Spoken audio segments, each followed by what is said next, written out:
Alrighty then, this is gonna be fun.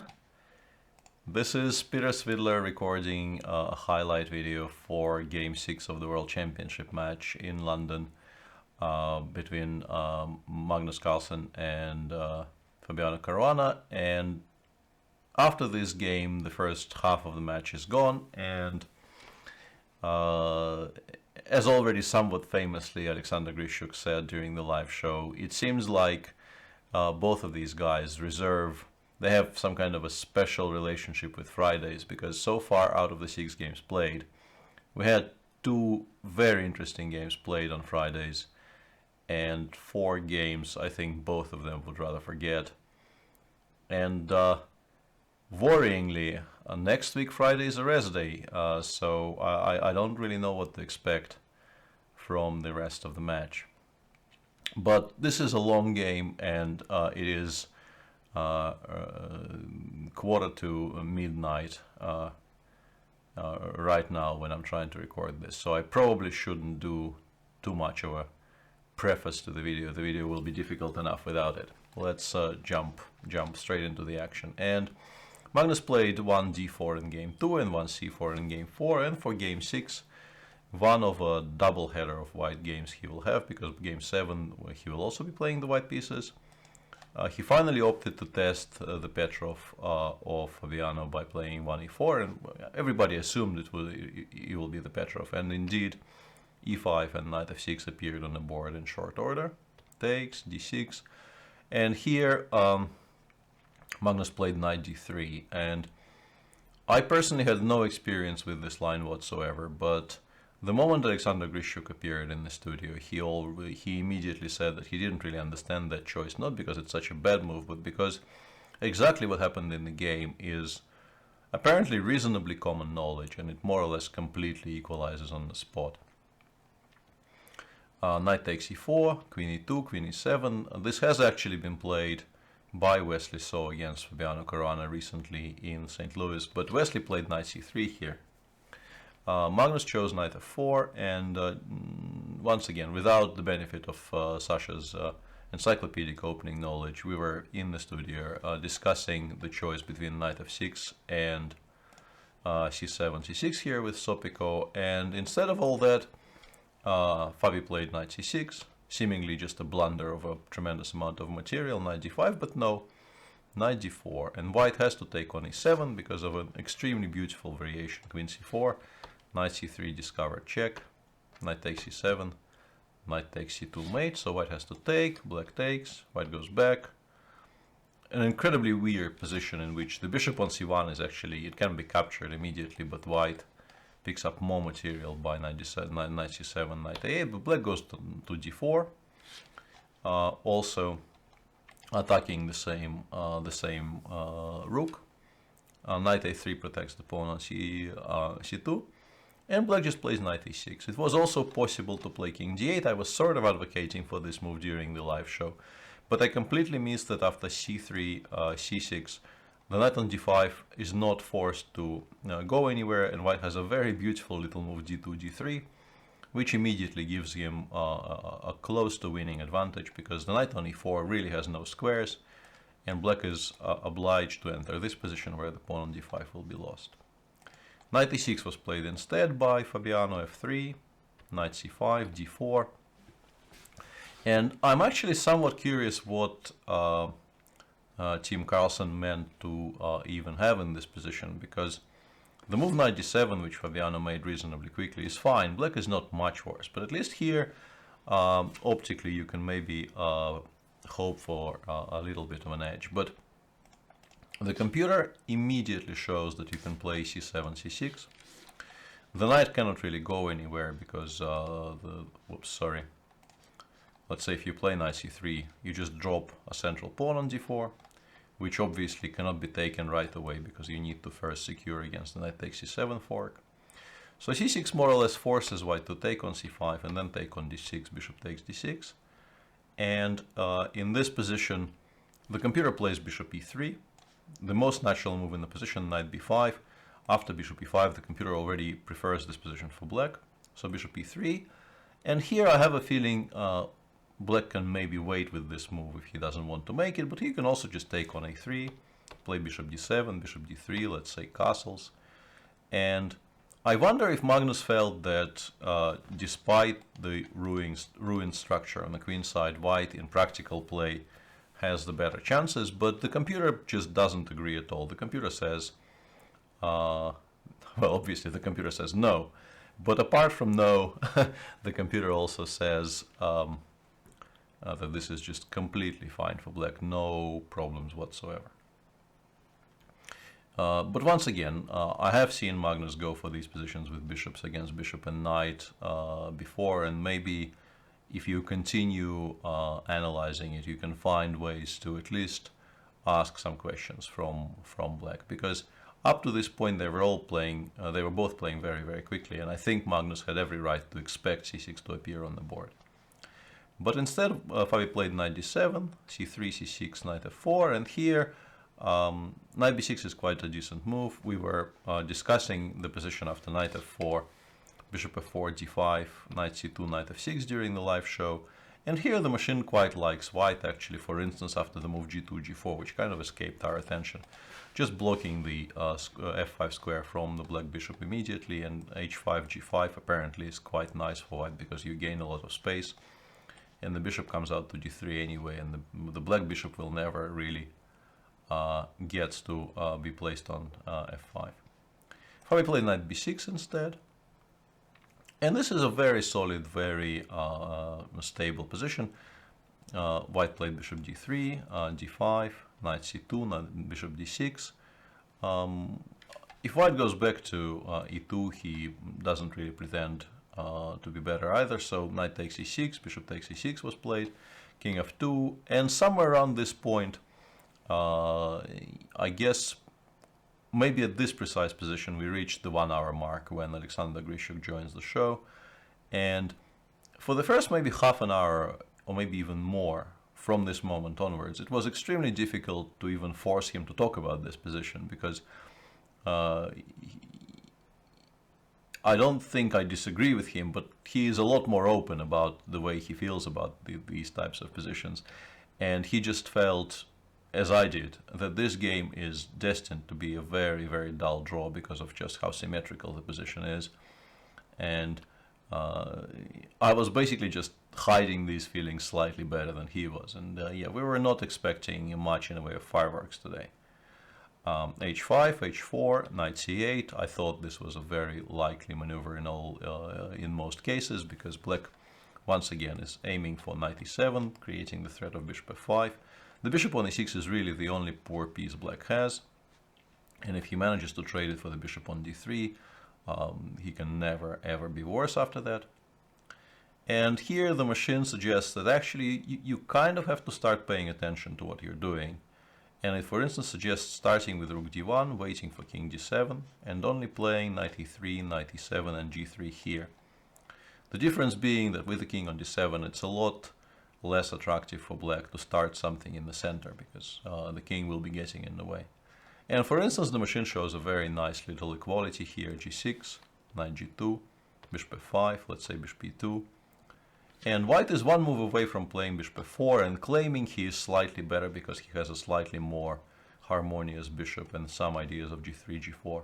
And then the machine just plays bishop h3 here, with the idea, of course, after bishop f4 of taking on g2, and these types of structures are completely harmless for black. And objectively, there's nothing better than just repeating these moves in this position. But Magnus played knight e3, knight e7, g3 without the inclusion of rook e1 and king d7. And here FIDE, who actually started thinking quite deeply somewhere around the knight c8 move, sank into even deeper thought and came up with this very striking, to my eyes, idea of playing c6, c5 straight away. If white could reply to this by taking on c5 and in this position playing knight c2 and bishop e3, he would immediately have a very large advantage. But chess is a concrete game, and the knight is currently pinned, which means that white really has no good way of stopping g5, d4, and black will just be completely fine. And that means that by playing c5, black switches the structure from this symmetrical structure to a position where most likely the pawns c5 and c3 will be traded off on the d4 square, and both sides will have a slightly weakened central pawn on d5 and d4 respectively. The knight gets a very nice square on c6 to look forward to, and in general play becomes a lot more concrete. And the machine, for instance, suggests that maybe it was time here already to play knight g2, takes, knight c6 and bishop f4. Although after, let's say, king e7, black is just perfectly fine because he actually is sort of in front in the race to attack the central pawn I just spoke about.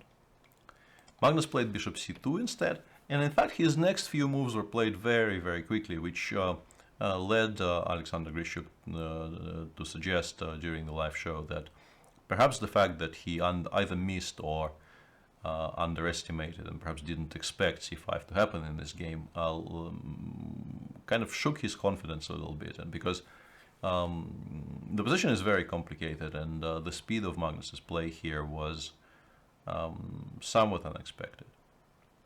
Bishop c2 castles, rook d1, rook fd8, and already here black feels extremely comfortable. Knight g2, cd4, cd4, rook ac8, bishop b3. This was the point of the move bishop c2 that Magnus made on move 22, transferring the bishop from d3, where it's also getting slightly in the way of protecting the pawn on d4, to the b3 square, where it puts some pressure on the d5 pawn. But on the other hand, black obviously made a lot of progress. He is the first one to occupy the open c file, and for instance here, FIDE, I'm pretty sure, made a conscious decision not to make an immediate draw, because black can play bishop f5 here, and that was something that Alexander Grishuk was advocating for quite strongly. And bishop f4, bishop c2 is just obviously completely fine for black straight away, which is why white probably plays knight e3 here, bishop e6, knight g2, and black can repeat moves. But instead of that, FIDE played knight c6, aiming to bring the knight over to a5, then perhaps to c4, and to continue playing.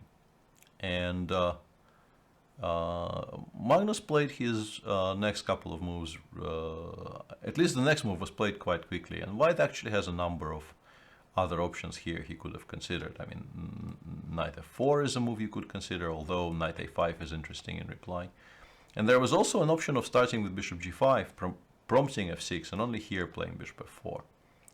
And without going too much into detail, it feels like maybe this way white would have an easier equality. But even in the game, objectively equality has not really been abandoned by white. Magnus played bishop f4, knight a5, and here once again the computer suggests that there's really no reason to panic, and the very simple rook ac1, the move I think during the live show we disliked it because of maybe takes, and bishop b4. But once again, the machine, apart from the fact that maybe you can even try swapping everything down along the c file, says you can play bishop c7, trying to play knight f4 next move, and after rook d7, bishop f4. We also, I believe, had this position during the live show. Black either has to abandon the c file, or repeat the moves, or allow some other concessions, and white is just fine. And if black decides not to take on b3 in this position and plays something like bishop f8, even bishop c2, knight c4, and b3 seems to be completely fine for white in this setup. I also think we had this position on the board during the live show. But Magnus played rook dc1, which is also okay, but maybe creates some potential difficulties. Because you do look up your own rook on a1, and you will see in a moment a very important bit of difference between those two moves. FIDE played bishop b4, and this was maybe the last moment where white arguably had a reasonably clear-cut equality. Magnus could have insisted that the knight has to come to f4 by playing bishop b3, allowing knight c4, and just coming out with the knight to f4 straight away, allowing black to take on b2, but in response white can win the d5 pawn back. I'm not sure if knight d5, probably knight d5 is stronger than bishop takes d5 here. There's also obviously the option of taking on h5 and then returning back to f4. And this position, according to the machine, is just fine for white. And this is perhaps the last moment where the machine suggests that white was not really in trouble. Instead of this, Magnus played bishop d1, and now after knight c4, his position really isn't great at all. b3, and FIDE played the most natural move in the position, which is knight a3, creating the threat of bishop b4, c3, and just capturing the rook on a1. The machine suggests knight d6 is actually slightly more precise. I'm not entirely sure why, but the machine says that in this position white probably has to take and play rook c1, which is something that just transposes to the game after takes, and knight b5. And after knight a3, there are some minute differences which Magnus could have maybe exploited, but I'm pretty sure that he played b3 with the intention of taking on c8 and playing rook c1. And once again here, it was more precise for black. Somewhat surprisingly to my eyes, it was more precise to take on c1 here, rook c1 and knight b5. Once again, in the game, we reach this position with the knight getting to b5 from a3 and not from d6, but it's obviously the same position. And after knight f4, knight c3, bishop c2, knight a2, bishop e3, black has this maneuver of playing bishop c3, which is something that I think we missed during the live show. Knight h5, knight b4, bishop d1, and knight c6, and the pawn on d4 also falls, although after knight f4, I think white is not helpless here, and it is possible that with a very tenacious defense, white might hold this position, because he has his own trumps on the king side, of course. But clearly black is better and is playing quite seriously for a win. Instead of that, Fabiano attacked the pawn on d4 without trading on c1, which we also during the show initially felt was stronger. But this still this lets white back in. Magnus took on c8, bishop takes c8, and he played knight e3. Objectively, I guess bishop e3 was the safer choice, but I'm pretty sure I know why this move hasn't been played. Knight c3, bishop c2, knight a2, knight f4 is an easy variation to calculate, and once again d5 and h5 are hanging and white is just not worse. But I think it's very, very easy to get scared by the move bishop f5. And knight c3 is now a very serious threat. And we actually spotted the way to solve this during the live show. I think mainly I suggested this line because I really didn't like anything else. But when you're calculating these variations, to convince yourself that after knight f4, knight c3 and king e1 white is just completely fine is not an easy task at all, because there's all kinds of discovered checks that the knight can try, and also after knight takes a2 you actually have to play bishop d2. But the machine suggests this is just okay for white, and objectively, as I said, it's probably a cleaner solution than knight e3, after which FIDE played knight c3. And here, I think the start of Magnus's troubles can be traced to this position in particular, because I don't think he believed he was worse yet, and he continued playing as he always does when he doesn't believe that he is much worse. He continued playing, keeping the most life in the position, and he played bishop c2. And instead of that, he could have played a4, making sure that the pawn doesn't get fixed on the a2 square. Black will collect the bishop, play f6, you play knight e3, bishop e6, you make sure not to blunder bishop c3, so you play king e2, aiming it towards the d3 square, and after king f7, white plays g4, and this is a very sturdy setup, and white should not, I mean, lose is just a strong word to even use here. White is not objectively even worse. He should hold this quite comfortably, in my opinion. But after bishop c2, black played bishop a3, and here already equality is still available to white, but you have to go for a position which looks incredibly scary. And it is move 35, so only 5 moves to make to the first time control, but time was sort of not running very short, but both players were not doing that great on the clock, and Magnus spent, I think, maybe half of his remaining time and went bishop b8, which was also a move we were advocating for during the show. But as a matter of fact, it was objectively much stronger and maybe necessary even to play bishop d3 here, with the intention of meeting knight takes a2 with knight takes d5, bishop e6, and now bishop e4, f5, and knight c7.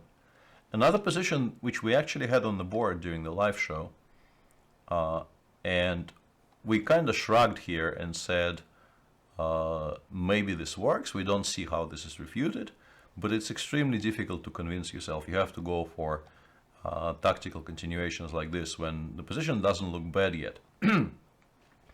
But after bishop b8, a6, objectively, it's already kind of tricky, because you no longer really can play bishop d3, because knight a2, knight d5 now allows the move knight c1, which with the bishop on f4 would not have been possible. And bishop c4, b5 is quite bad, and the same applies to bishop e2, bishop c2, bishop e6, and the pawn on b3 is just in trouble here. Which is why after a6, Magnus played f4, creating, for instance, squares for his bishop. You can try playing bishop e4 and then, for instance, bishop f3 after f5, and just generally creating some kind of counterplay on the king side. But he will have to play quite precisely here. Bishop d7 is a very nice move by Fabiano, aiming to play bishop c6, reinforcing the pawn on d5, and then picking up the pawn on a2. Bishop d3 here, I think, is a tricky move to make. I don't think we've refuted it necessarily during the live show, but it's not an easy choice. And Magnus instead played f5,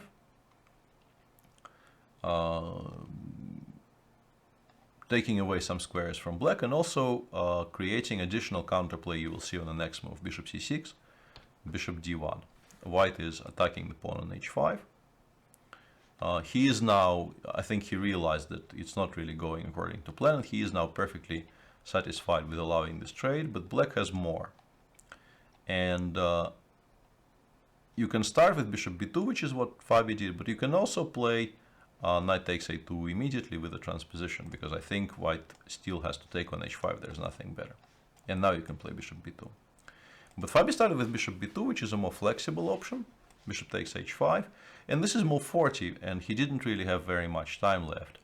And I think his decision to play knight e4 check in this position is quite understandable, but objectively, I suspect knight takes a2 may have posed bigger problems for white. This pawn is hanging. If you play knight c2, you will actually start losing the other pawns, because b3 is about to fall, and b4, bishop a4 is very strong. So you more or less have to play bishop b8, a7, and now black plays knight c3, and in this position there's basically no good defense against knight b5, and white, regardless of what he does, loses this central pawn on d4, and it's difficult to say without careful analysis if white saves this position or not. It's not totally lost, because once again white has, once the bishop returns from h5 to some normal squares, white has his own counterplay on the king side, connected with the fact that the h-pawn is a potential passer. But it is an extra pawn, and there are some additional weaknesses on the queen side black will be able to play against. For instance, after bishop f3, knight b5, bishop b6, takes. It's a very unenviable position to be playing with white, to be honest. I really don't know if white can save this. But FIDE chose knight e4 check, and somewhat surprisingly, the moves that, well, maybe not surprisingly, but yeah, what Magnus did here is very, very natural from a human standpoint, but I think it's objectively a mistake which made saving the game much more difficult for him. But his initial two decisions were absolutely correct. He went king g2. All the other squares are objectively weaker. I tried equalizing after king f1, bishop takes d4, and didn't really equalize. For instance, after knight c2, there is a very beautiful tactical shot, bishop a7, based on this nice little tactic, and white is nowhere near equality. And the same applies to king e2, bishop takes d4, let's say king d3, bishop b6, and white is in quite some trouble. So king g2 is good, takes, bishop f4 is good, bishop c5, and even the next move that Magnus made is objectively correct. You play bishop f3 here because, once again, a lot of attention was paid during the live show to the fact that the engine suggests you have to play bishop g4 here. But the thing is, if black plays king f8, the engine then plays bishop f3. And I don't think there is anybody in the world who can play like this. So bishop f3, knight d2. And this is, once again, the choice that Magnus makes here. I think he still should make a draw. But it is not trivial. I think he probably underestimated just how non-trivial it is. And this is where I start feeling pretty rotten about my recap, because I did spend maybe half an hour with the engines trying to understand some critical points in the endgame that will arise after the move that Magnus made in this position. But I know I will not do it proper justice, and so I want to preemptively apologize to the viewers. I'm sure that in the coming days, proper endgame specialists, I know a couple of names comes to mind, will publish extensive analysis of this endgame, which will be a lot deeper and a lot cleaner than mine. But I did find a couple of things which I really, really enjoyed, which I hope to share with you. But what I want to say about this position is that there is a very a typical choice you face in an endgame like this. You can play bishop takes d5, which is what Magnus did, which leads to a position where white is a full piece down. Well, not a full piece down, a piece down for 3 pawns originally, but one of them will be lost. But most of the pieces get traded off, and white ends up with an endgame where it feels like you get this feeling that probably with precise play, white shouldn't lose. As it turns out, it's a lot trickier than you would think, and the machine, of course, will hold it, but non-machine people will make quite bad mistakes in that endgame. And the other option, which I think objectively is probably stronger, is knight f1. Takes, d4 check, king f2, bishop e4, g4. And here we did not really appreciate, once again during the live show, after bishop b1, we were playing a2, a4, which I think is a rather bad mistake in this position, as it turns out. And after bishop c2, knight d2, and bishop d1, I am pretty sure this position is quite dangerous for white. Maybe you can hold it, but it's not going to be enjoyable.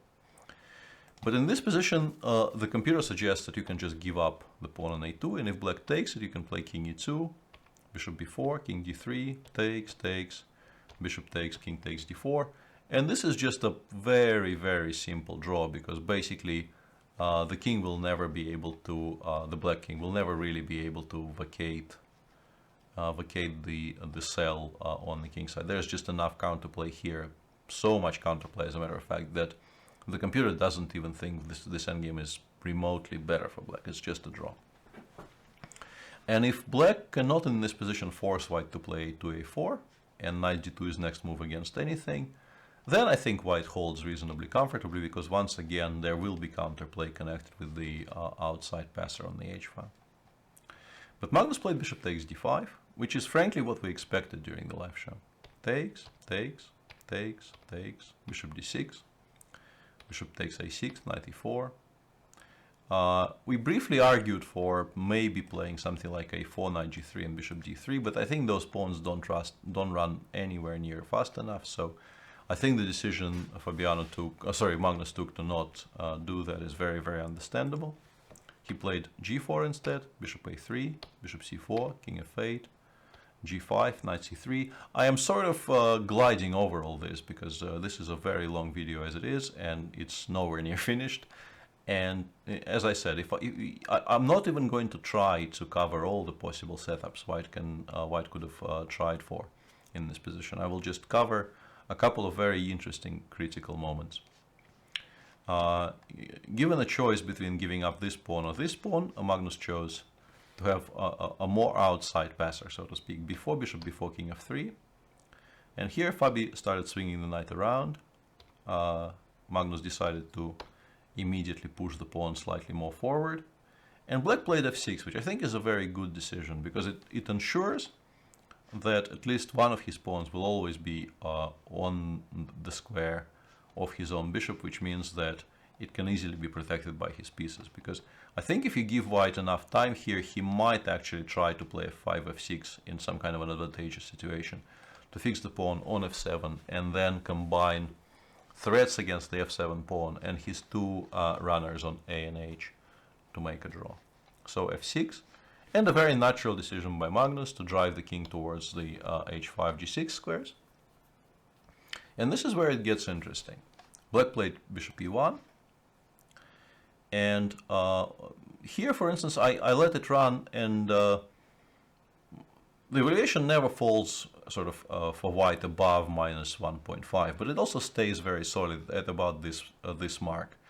And I think the way to explain Magnus's decision here would be to say that I suspect, was worried about the positions if the black knight, via, let's say, somehow c5 and d7 lands on e5, completely cutting off the king on h5 from any kind of play. But I think these fears are sort of unfounded, and after bishop c4, for instance, knight d6, white can just play bishop d3, knight f7, bishop e2, knight e5, and just continue shuffling on some squares like this. And to my surprise, once again, during the live show, we were waiting until the king reaches some kind of c5 square. But the computer suggests that after king d6, it's already perfectly okay to play a5, bishop a5, takes, king h6, king e7, king g7. And the machine suggests this is just a very, very easy draw. Therefore, I think Magnus at this point was very worried about the knight landing on e5, which explains the following two decisions he took. He played bishop d3, knight d6, and in this position he played a5. And I want to show you a position in particular which I found by sort of clicking around, and I'm pretty sure about this discovery. I mean, as sure as I can be about something in an endgame as tricky as this. And it's really, really striking. Magnus here played a4, a5, which I believe makes a draw, actually, but it's an incredibly brave decision on move 58. And he could have waited. But if he waits and plays something like bishop c2, for instance, black goes knight c4. And here, this is really remarkable, because if you make the two sort of most obvious moves in the position, bishop b3, knight e3, and bishop e6, I think white is now losing after king e7. And the reason for this is, if you play a5 here after bishop takes a5, you are not threatening to play king g6 properly yet. And black is just, I guess, winning after bishop c3. And you just don't have enough counterplay fast enough. And if you play bishop c8, black plays king d6. And in this position, after a5, black has this fantastic king c7 move, hitting the bishop on c8. And if you play bishop e6, the king covers the pawn this way. And if you play bishop a6, the king goes to b8, and then to b7, a6, king b6. And eventually there are zugzwangs. And white in this position will not be able to keep control over both this pawn, and the pawn on h4. And white just ends up losing here. But if instead of bishop b3 in this position, you play bishop e4, let's say king e7, bishop d5, knight e3, and bishop e6, this is the same position but with black to play. And with black to play, the computer says it's a draw, somewhat amazingly. And maybe the most fantastic variation of all the variations here, which explain why this is a draw, is that after knight g2, white can play king g4, and if black takes on h4 with the knight, we take on f6, and after king takes f6, we can play even bishop c8 for now, defending against the threat of g7, g6. And this is like a study, this setup with the knight on f4 and the bishop on e1, because after knight g2, I just play king f3, and it has to go back to h4. And black actually cannot unpin himself, and the a pawn starts running. So this is a very, very nice study-like draw. And in general, I am, as I said, I didn't spend too much time analyzing this because honestly, I am half dead already, and I wasn't sure I will make more sense if I spend another 2 hours looking at this endgame. But I'm pretty sure this position is a draw with black to move, and black wins if it is white to move, which is, I think, quite remarkable. But Magnus played a5, bishop takes a5, gf, gf, king g6, and he is just in time. This position would be lost with the king on h8, but black cannot get his king to h8. And it's important to play king h7 next move against both bishop d8 and bishop c3.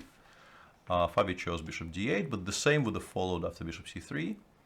h5, king g8 is already completely lost because eventually the knight will come around, will give check from f4, let's say h6, king h8, and then you start this little dance where white tries to prevent black from giving checks from a good square, but black can pass with the bishop move at any point, and then, for instance, after bishop d1, you go knight d1, knight f2.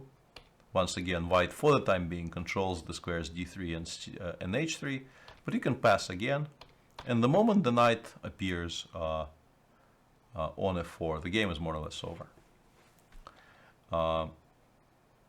But after king h7, we will get what we got in the game, just much faster. So FIDE played bishop d8, king h7, knight f7, bishop c4, knight e5, bishop d5, bishop a5, h5, bishop d2. I'm once again glancing over this because this is a setup that white needs to hold. And basically, he should more or less never leave the h7 square unless he is checked by the knight, pretty much. Because what happened in the game was FIDE played knight f3, bishop d5, knight d4, and this is the absolute turnaround position in the game, and the position which caused the huge eruption of blunder, blunder, oh my god, blunder comments in chat. And I figured out why what Magnus played was lost, but frankly, well, I figured out, I mean, I let the machine run and the machine explained it to me. But even when I saw what the machine suggests is winning there, I honestly don't think it is humanely possible to find it on about 10 minutes that FIDE had there. And it's incredibly weird the way this position is actually lost after king g6. Instead of king g6, you can even play something like bishop a2 because black cannot really take now because of king g6. And only after bishop g5 with this setup, and I think it's actually very important here to leave the bishop as far away as possible from all kinds of forks. Now this is a draw because after king g6,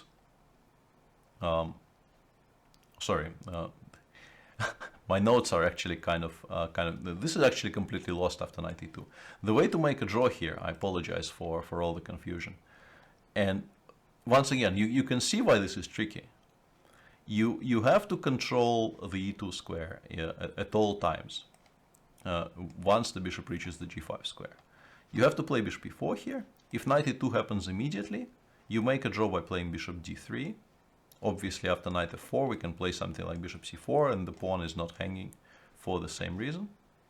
And after knight g3, here we can play king g6, because this is obviously the absolute ideal setup controlling the knight. Black plays bishop g5, and now you cut off the king from the push by the h-pawn, and also very importantly, the knight cannot give a check to this king in 2 moves, because the e2 pawn, e2 square once again has been taken away. If black could play knight e2 here and not lose the knight, he would actually win more or less on the spot. So bishop e4 still holds here for this weird reason. And after bishop g5, once again, the only move to make a draw here is bishop d3, because you cannot possibly allow knight e2. Bishop b1, knight e2, you have already lost, because black will be able to play either knight g3 or knight f4 and force you to play h5, h6, after which the knight swings back via good squares, eventually ends up on e5 and then f7. We will see this a bit later on as well. But if you don't allow knight e2 at all, and continue stopping the knight from coming to e2 or f1, in particular e2, you will hold. For instance, like knight f3, bishop e2, knight h4, bishop d3, knight g2, and you can play bishop e4, knight e3, bishop d3 back. We've had this position previously. And after king f7, I thought king h8 was the only move, but actually in this position you can even allow knight f1. We were very worried during the live show about allowing knight f1, but here the machine says you can give a check and then play bishop c4 back. And once again, we know this is a draw, so white can always speculate with this exact setup. You can allow knight g3 if at that moment your bishop is on c4 and you have king g6 prepared. Once again, I expect this is very confusing, but it's also very confusing to me, so I apologize. But like the main takeaway has to be, you can sometimes allow knight g3, but you can more or less never allow knight e4, knight e2. And therefore, by playing, I mean, with the bishop on g5, because obviously we start by allowing knight e2 here, but here it doesn't win yet, because the bishop is not yet on g5, and we have this this option. But after king g6 and bishop g5, white is already completely lost. I mean, the easy part here is to understand that h6, knight e2, h7, knight f4 is regrettably for white mate on the board. And also bishop a2, for instance, knight e2 is a very easily winning position for black. But Magnus played bishop c4. Once again, the same motif. You've taken away the e2 square from the knight, but your king is now on g6, which means that you constantly have to watch for the plan of transferring the king from f8 to h8, after which it will be winning for black. And somewhat amazingly, in this position, black wins by playing bishop g5, h4, and white cannot really stop all of black's threats, and I will list them one by one. The easiest one to understand is, if you go bishop d3, you allow king g8, and then once again, with the king on h8, black will be much freer with his knight jumps, and eventually the king gets driven away, and the game ends. Also reasonably easy to understand is the line h6, knight f3, h7, knight e5 check, king h5, king g7, and this is where it's very important that the bishop is poorly positioned on c4, because we won the bishop, but it's not enough to make a draw because the knight on c4 takes on c4. But this is where it gets tricky, and also bishop a2, knight e2 is quite understandably hopeless for white for all the same reasons. You have to play h7, h6, knight f4 check, king h7, black will play bishop g5. And then eventually via, for instance, h3 and f2, but I will show you this endgame a bit later on, because once again I don't want to confuse myself. I have the winning maneuvers in this type of an endgame written down below, and I'm really worried I will mix something up if I try to show you something that I haven't actually analyzed. But the tricky bit, and why I don't think playing bishop h4 maybe even would have won the game for Fabiano, is the move bishop d5, taking away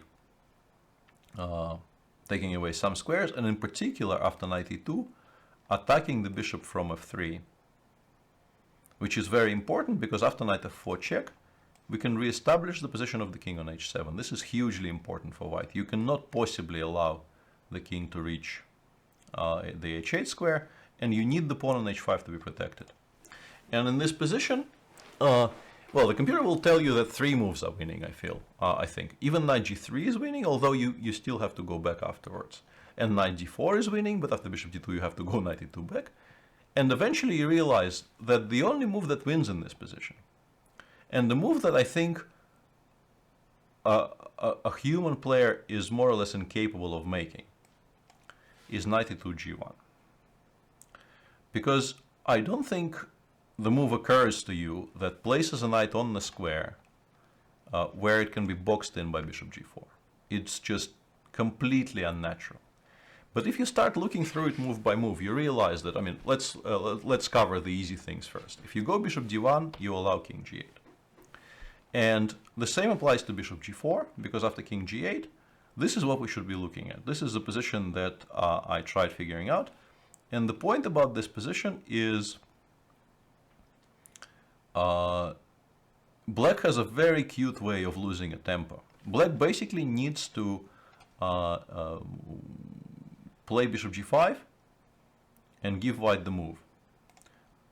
So king h6, if you give the check from g5 immediately after king g6, it's once again your move, and you don't really want it to be your move here. So what you do is you play bishop e1, king g6, you play bishop c3, king h6, you play bishop d2 check, king g6, and you go back to g5. And now white has a choice of either releasing the knight or playing h6. After which you play king h8, h7, and then you do it again. Bishop h4, bishop e1, bishop c3, bishop d2, bishop g5, and once again it's a Zugzwang. You either have to release the knight and then everything collapses, or you have to give up the pawn on h7 and eventually everything will collapse. So this is very beautiful. Or after knight g1, you can play bishop d5, and then the bishop returns back to g5, king h7, and knight e2.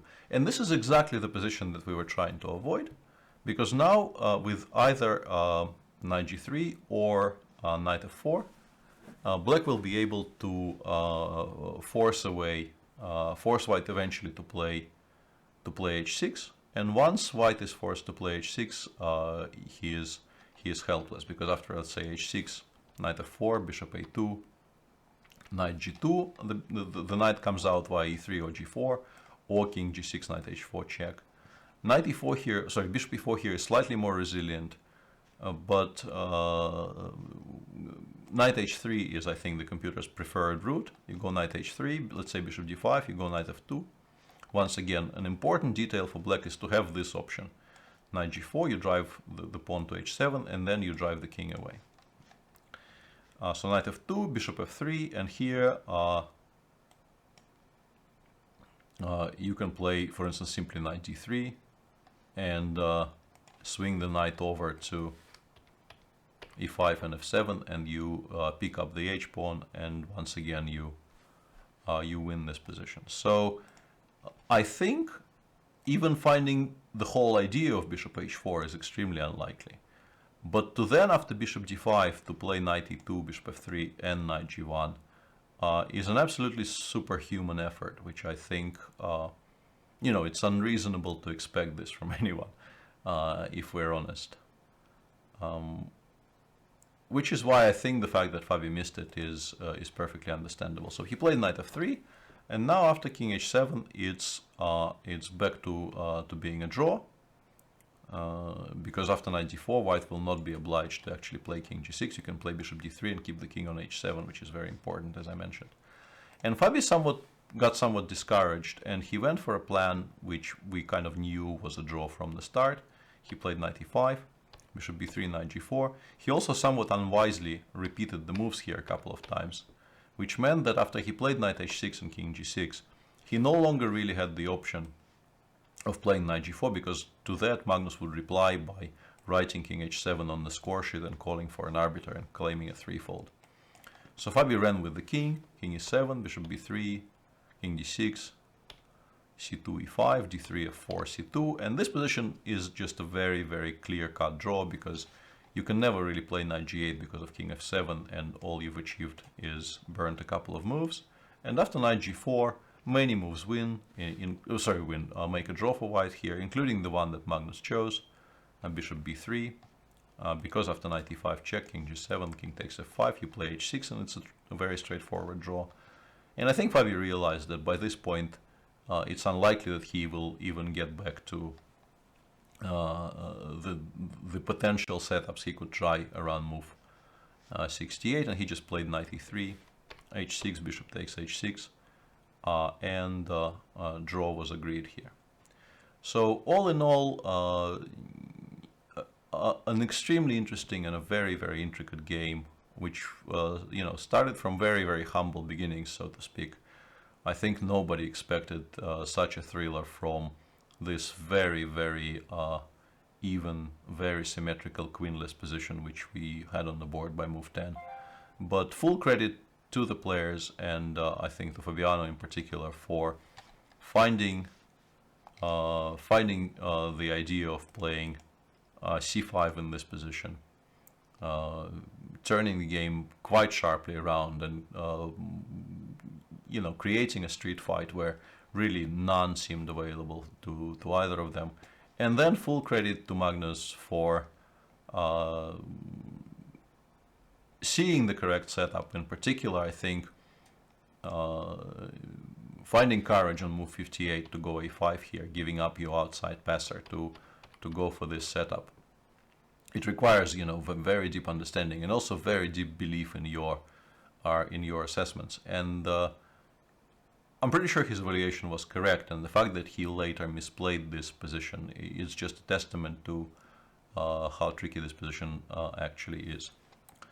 And once again, apologies. I'm pretty sure my analysis of, if you can call it that, of the endgame starting from this position, I tried to make it as clear-cut as possible, but I am not sure I succeeded, and I take full responsibility for that. But it is a tricky endgame, and I hope at least something is clear from what I tried showing you. This has been a very long video, as I kind of fully expected it to become, but I don't think this game really deserves any less. The situation in the match remains unchanged. All 6 games were drawn so far. Tomorrow is the rest day, and on Sunday Magnus will play white once again. It's curious to see what he will do with the white pieces in that game, but frankly, by this point, I'm not ready to speculate. It could be absolutely anything. Make sure to tune in to our continued live coverage of the World Championship, restarting on Sunday. And with that, thanks for watching this ramble of an analysis.